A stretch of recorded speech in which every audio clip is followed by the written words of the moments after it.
I have some games for you for Valentine's if you are doing a love theme, or not really a love theme, but just something for Valentine's Day for the higher stages. You can incorporate these games and adapt to the younger children.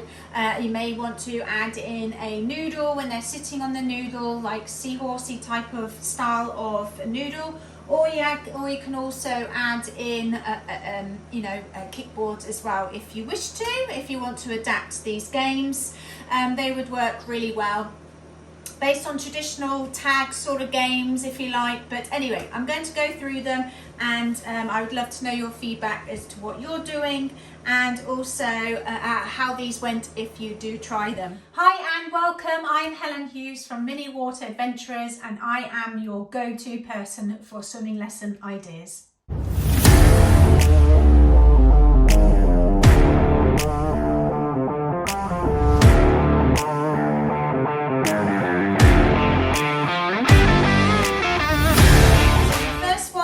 I've written down here in my themed activities sheet from the notebook, from the planner, and I always like to write in here because I can remember what I did this time next year. I can refer back to see what I've done, and it's all together rather than just being on a random piece of paper somewhere else.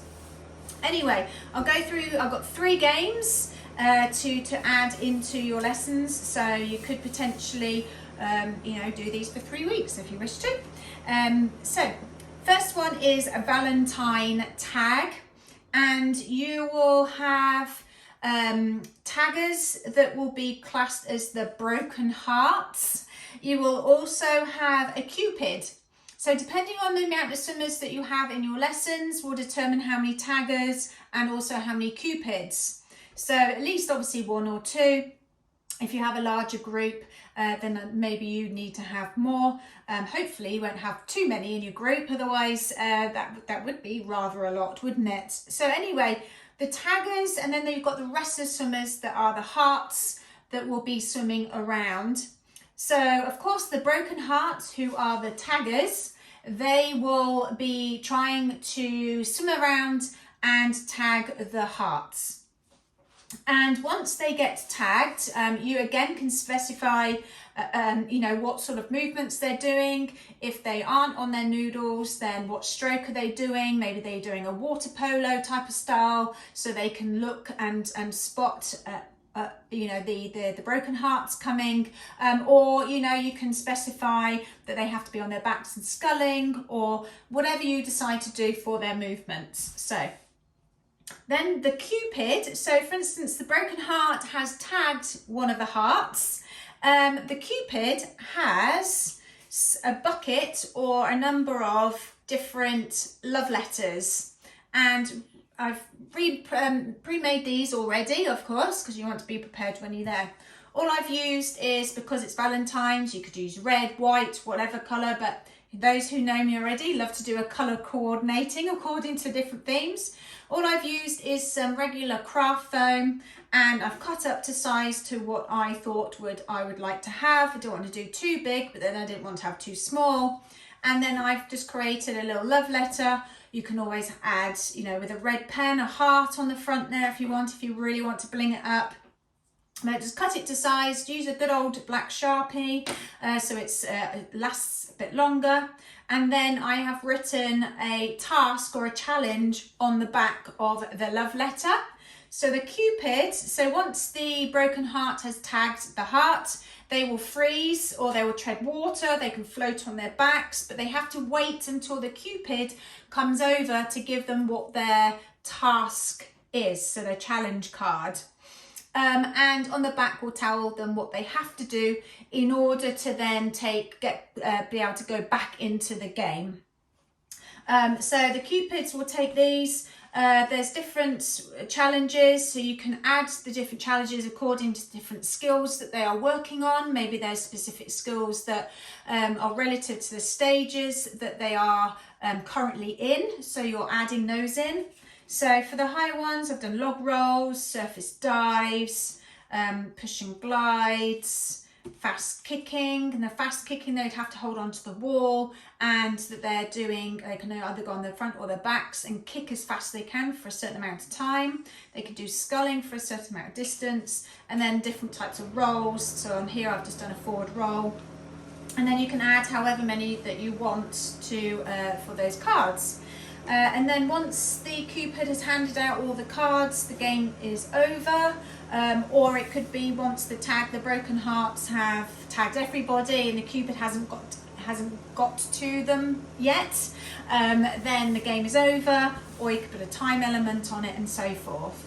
You can make it more themed, so instead of, you know, maybe doing these, or you can mix it with these type of challenge, maybe you can add in the fact that you've got some sinkable hearts, or you could have you know, red or pink balls or white balls, of where they have to then collect as many balls as possible, or they have to move the balls down, or something that's more sort of themed towards the challenges, as opposed to those skill sets that they are working on with their stages. So that's the first one, that is the Valentine tag. Second one is called the Cupid arrow tag. So again, another tag game, but you know, children love these types of games, don't they? So it's using traditional games that children love and then just adapting it to a swim situation. So in this one, I'm just going to scroll down because I have these as a freebie as well. So you're going to choose different diving, so coloured diving sticks or coloured balls, depending on what you prefer to use. And the different coloured balls need to correspond with, or colour coordinate with, buckets, hoops or cones. Because what they're going to do is you're going to have the same amount of taggers as the coloured balls that you have. So if you have 6 taggers or 3 taggers, then you need to make sure you have a blue, red and yellow ball, for instance, for each tagger. So each tagger has a different colour and they hold on to that, which is the arrow. And what they're going to do is that they're going, all the others that are swimming around are waiting to be tagged or trying to move away from being tagged. If they do get tagged, then that person with the ball, with the arrow or the dive stick, then gives that to that swimmer that's been tagged. Around the outside of your pool space, you've allocated buckets or cones or hoops of the same colour. They then have to then swim to that corresponding cone or bucket or hoop, and then they have to place or throw the ball into that coloured coordinating bucket. And if it's a cone, they can come place it on there, or if it's a hoop, they can try and throw and aim through the middle of it, depending on your pool space. You may have your own pool, so you can set up these things easily. If you're sharing a pool space with somebody, then of course you need to be a little bit more imaginative how you do this. So once they have 3 tries at trying to get, so maybe you've set a distance that they have to tread water in order to throw the ball in the bucket, or they can swim up closer to it and then try and get it in, depending again on how good their aims are. And they've got 3 opportunities in order to get it in. If they get it in successfully, then they give themselves, or a point is awarded to them. And then in the end, they have to get as many points as they can. Of course, the idea is that they don't get tagged. That's the main sort of aim of the game. But if they do, then that is what they have to do. Once they've had those 3 attempts, and if they get it in first time, then they can actually go back straight into the game. So different variations, like I said, set a distance of where they can shoot, reduce or increase the amount of times to shoot. So you could just say 1 time only, and if you don't get it, then you're back into the game. Or you could do, right, you've tried it 3 times, but then hey, you've got 1 for luck, or whatever you want to do. Specify how they are moving around the space. So it means that you could be asking them to do breaststroke only, or paddle stroke, or like I said, you know, different variations of strokes that you may want them to do, or how you may want to be kicking with a kickboard or with noodles only. Again, that's up to you. All right, so that's number 2. And then the third one is Cupid on the Run. And this is a little bit different because this means that you're going to have a few additions to this that you will prepare beforehand. And the story is that the Cupid has lost his or hers feathers and need to find as many of them as possible. So you'll have, and I've called this Champion Cupid game, or Cupid on the Run. And you'll have a number of different diving toys, or it could just be hoops only, it could be diving sticks, it could be whatever sinkables that you have that will be placed all under the water underneath them. And they are the feathers. So what you'll end up doing is that you're going to be creating, you're going to have a gate, flowers, imposter Cupid, and you're going to have broken heart, and then the feathers, like I said, underneath the water. And then each element or each item represents a certain skill. So gate, for instance, if you hold up the gate, so you've got a picture or an image of a gate, then they will be doing a vertical streamline push. So they'll go down under the water, bring themselves down and underneath the water, and then their streamline push up from the bottom of the water as high as they can get. So each time you show that, that's the activity they're going to do. Then you've got a picture of flowers, or maybe you do have some type of artificial flower that you may have used in lessons. I know I do, so I could use those. They're going to float like petals. So you're swimming around, they're swimming, looking to see what you're doing. Then you hand up, you pull up petals and flowers, and then they're going to lie on their back. If you put up imposter Cupid, which is a bit like a zombie type of Cupid, or whichever, you could do something else, it's up to you.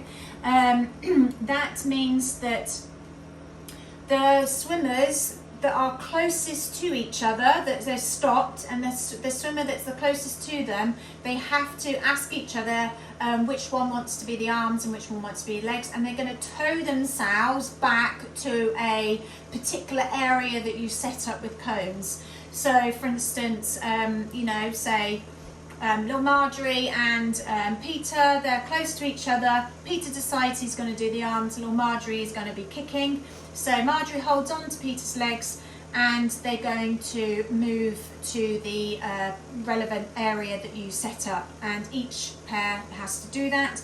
If they're not in a pair, then that's fine, they can just scull or something back to the safety zone, and then they can go back out again. The broken heart, if you put up a broken heart, then they're going to find some wall space, and they're going to hold on, and they're going to do as fast kickings as much as possible for 30 seconds. Now obviously if you've got younger children, 30 seconds might be too long, so just put a certain time on it depending on their age and ability. And then if you put up feathers, then that means they have to dive down and retrieve as many feathers as possible, because of course Cupid has lost the feathers, and you're going to go down and collect. They then place, so for instance, you're going to do a time limit of where they collect as many as they can in that time, or it could be that they collect as many as they can until they've all gone, but then they go back and into their areas, and they're going to count how many feathers that they've got. The person with the most feathers is the champion Cupid, and then that's the game over. Or you could actually decide that they go back into the game, they put some of their feathers to the side, and if the feathers haven't all been collected, then you can do the game again, so part 2 for instance, and then you can do the same things again, and then see how many then goes down and collects as many feathers as possible. So you can do it so it's a full game of where they're getting the feathers, or you can break it up so that they leave a couple on the floor and have to go back to get some more after doing a few more of these activities. So those are those 3 games. I've used similar concept of these games in the Ripples of Excellence Games for Champions book that is out with the loads of different games for the higher stages. This is a themed ones, which would be great addition to that. And I've also got a freebie here where I will attach it to the video for you to print off. So let me know how it goes. Please make sure you subscribe to make sure you don't miss out on any of the videos. I do put up a video pretty much every week at the moment, and who's to say that I'm not going to be putting up more. So always come back and use this channel as as your go-to place for some activities for your swimming lessons. Let me know how it goes. Enjoy!